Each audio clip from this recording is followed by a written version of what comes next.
বেশি দিন বাঁচার জন্য আপনি সর্বাবস্থায় 1 নাম্বার যে কাজ করবেন, 1 নাম্বার যে কাজটা সেটা হচ্ছে আপনি কোনো টেনশন মনের মধ্যে পুষে রাখবেন না।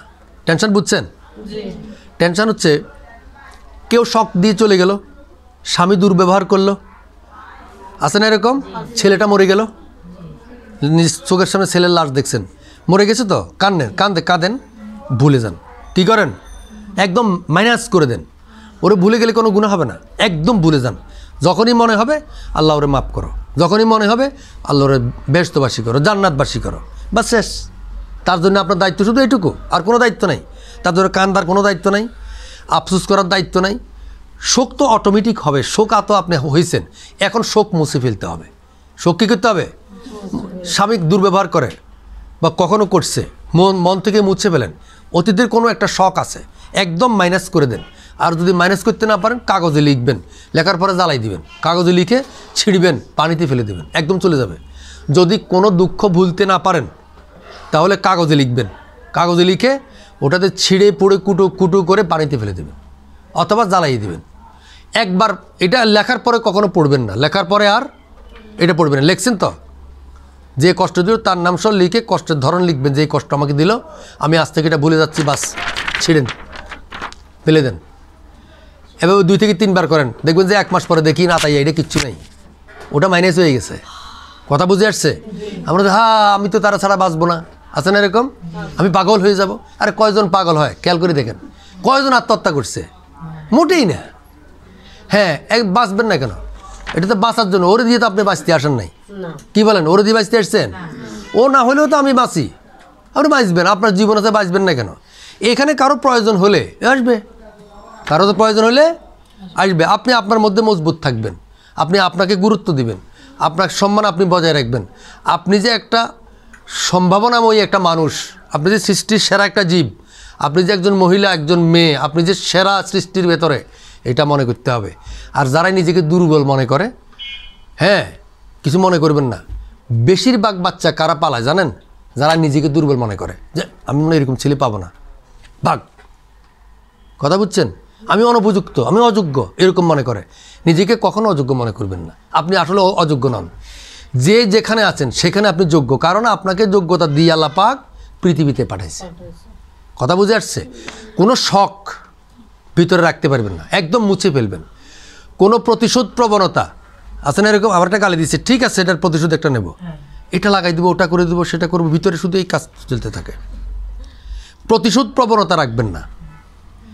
আপনার কোনো কথা বলছে তো মুছে ফেলেন, আপনি ভালো থাকবেন, আপনি সুস্থ, একদম সরল থাকবেন। দেখেন না কি আরামে থাকেন। আর যখন আপনি রাগ ক্রোধকে চাপা দেন, প্রতিশোধ এটাকে মনের মধ্যে পোষেন, আমার গালি দিছিল, আমার সাথে ঝগড়া করছিল, আমাকে অসম্মান করছে, এটা নিয়ে বসে থাকেন, আপনি ক্রমে অসুস্থ হয়ে যাবেন। ক্রমে কী হয়ে যাবেন? অসুস্থ হয়ে যাবেন, আপনার হায়াতও কমে যাবে। কথা বুঝে আসছে? প্রতিহিংসা করবেন না। যেমন মনে করেন, আরে কত বড় বিল্ডিং দিয়ে ফেললো, পারি না, আমি ছিদ্র করে দেবো এটা। কিন্তু আপনার কি করা উচিত?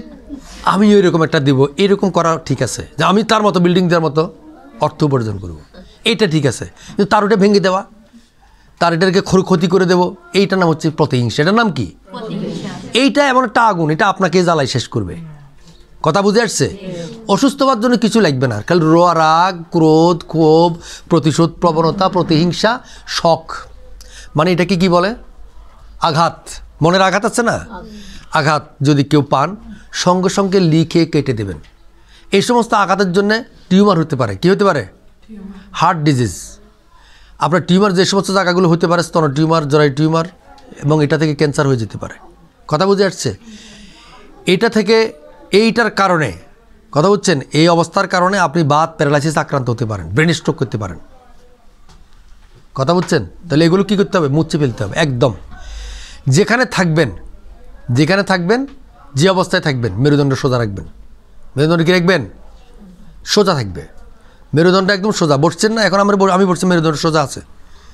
দাঁড়াবেন, মেরুদণ্ড সোজা রাখবেন। শোয়ার সময় মেরুদণ্ড সোজা রাখবেন। অনেক সময় শোয়ার সময় দেখবেন পিঠটা এরকম হয়ে যায়, আছে না এরকম লোক? খবরদার, এইভাবে শুতে পারবেন না। মেরুদণ্ড সবসময় সোজা রাখবেন, এতে করে অক্সিজেনটাও বেশি ঢুকবে ভিতরে। যত মেরুদণ্ড সোজা থাকবে অক্সিজেন ভিতরে বেশি প্রবেশ করবে। তাহলে সুস্থ দেহ দীর্ঘায়ু লাভের জন্য অল্প কটা কথা মনে থাকবে তো। কি বলছিলাম?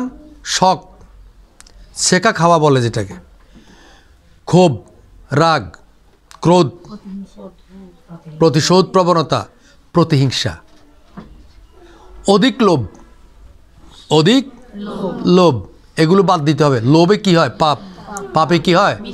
মৃত্যু হয়। লোভ একদম বাদ দিবেন। উনার ঘরে একটা ওয়াল ক্যাবিনেট আছে যার দাম 2.5 লক্ষ টাকা। উনার ঘরে একটা আলমারি আছে এর দাম 2500 টাকা, 25,000 টাকা। তাহলে উনি কি এখন এই লোভটা যদি করে যে এরকম আমার হইতে হবে, তাহলে স্বামী ঘুষ খাওয়া শুরু করবে, ঠিক না? আপনি স্বামীকে বলবেন যে না আমাদের এত বড়টা দরকার নেই, ওনাদের তো টাকা বেশি, ওটা বড়টা দরকার, আমার টাকা কম, আর এটাই তো জিনিস রাখা যায়, রাখা যায় কি না? আর আপনি এইটার প্রতি লোভ করতে গিয়ে এটাকে বলা হয় পরশ্রী কাতরতা। কি বলা হয়? উনি সুন্দর কাপড় পরলো, তো ওই কাপড়ে তো উনাকেই সুন্দর লাগবে, উনার কাপড়ে আপনাকে সুন্দর লাগবে না, মনে রাখবেন। উনি এটা কিনছে তো আপনি এটা কিনে ফেলতে হবে, এরকম করবেন না। টেলিভিশনে দেখছেন না, এটা হচ্ছে মাদার হরলিক্স, এটা হচ্ছে কমপ্লিন বাচ্চাদের, এটা হচ্ছে হরলিক্স, এটা হচ্ছে এই তেল, এটা হচ্ছে সেই তেল, একই মহিলায় সমস্তগুলোর কি করে অ্যাডভার্টাইজ দেয়। আজকে দেখলেন এটা কিনে ফেলছেন, কালকে দেখলেন ওটা কিনে ফেলতেছেন। এরকম করা যাবে না। নারিকেলের তেল, মনে রাখবেন, তেলের মধ্যে কোন তেল? এর উপরে আর কোনো তেল পৃথিবীতে আপনার জন্য। নারিকেলের তেল নিজেরাও তৈরি করতে পারে, শিখে নেবেন, নিজেরা নারিকেল তেল বানাতে পারে।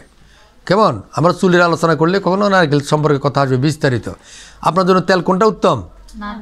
যত কুমারিকা হুমারিকা যা বলে সমস্ত ক্যান্সেল, কোনোটা দিবেন না। কি দিবেন? শুধু নারিকেলের তেল। তবে নারিকেলের তেলের মধ্যে মেথি ফেলবেন, মাঝে মাঝে রোদে দিবেন।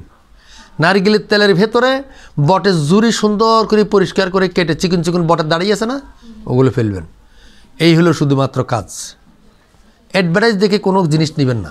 একজনকে দেখে আরেকজন আপনি কি করবেন না, লোভ করবেন না। তাহলে আপনার স্বামী চুরি করবে, আপনার স্বামী ঘুষ খাবে, ঠিক আছে, মাপে কম দেওয়া শুরু করবে।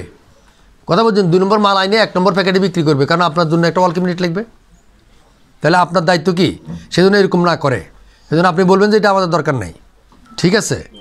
এগুলো করলে কিন্তু আপনি সুস্থ থাকবেন। ভালো কাজ, যত ভালো কাজ করবেন তত বেশি ভালো থাকবেন। যত ভালো কাজ করবেন তত বেশি যত ভালো কাজ তত বেশি সুস্থতা, মনে রাখবেন। আর আপনি অনেক কাজ আছে ভালো থাকার জন্য, সুস্থ থাকার জন্য।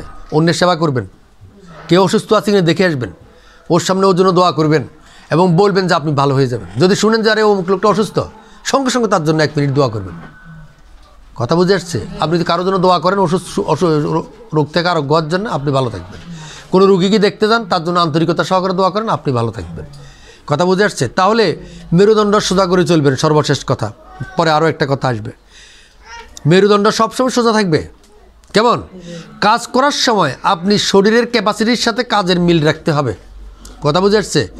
পরিশ্রম ও বিশ্রাম পাশাপাশি থাকবে, পরিশ্রম ও বিশ্রাম পাশাপাশি থাকবে। অধিক ঘুম নয়, অধিক বিশ্রাম নয়, অধিক পরিশ্রমও নয়। কথা বুঝে আসছে? মার্জিন ও রুটিন থাকতে হবে, মার্জিন ও রুটিন রাখবেন। তারপর আপনি যখন সিঁড়ি বাইবেন, এটা দিয়ে বুঝবেন অনেক কথা। সিঁড়ি যখন বাইবেন তখন আপনি সিঁড়ি বাইলে আপনি যখন সিঁড়িতে পা রাখবেন, 1 পা সোজা হলে আর 1 পা দিবেন, ওই পা সোজা হলে তারপরে পাটা উঠাবেন। আপনি 1000 সিঁড়ি বাইতে পারবেন। কথা বুঝে আসছে?